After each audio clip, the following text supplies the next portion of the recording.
Multimedia steering के साथ है। क्लाइमेट कंट्रोल एसी है, बेहतरीन कंडीशन में है, साफ़ सुथरी गाड़ी है अंदर से। और बाहर से भी दिखा देता हूँ आपको, हल्के फुल्के स्क्रैच हैं, बाकी गाड़ी की बेहतरीन कंडीशन है।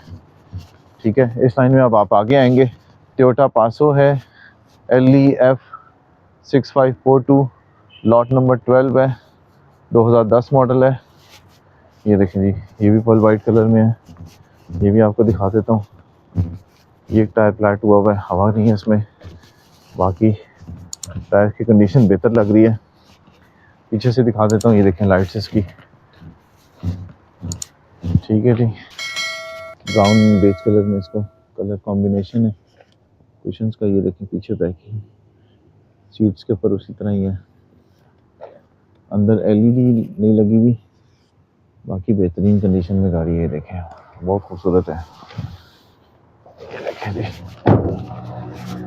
ठीक है जी, ये भी आपको 25 जनवरी को नजर आएगी। फिर उसके बाद ये खड़ी हुई है Toyota Prius, pearl white colour में, लॉट नंबर 42 है, 2010 मॉडल है, B1799 इसका फेक नंबर है। ये दिखा देता हूँ आपको, गाड़ी बिल्कुल स्क्रैचलेस है जी, हाइब्रिड गाड़ी है। ठीक है जी, देखते हैं यहाँ से खुला हुआ डोर, ये देखें यहाँ से भी देख लें।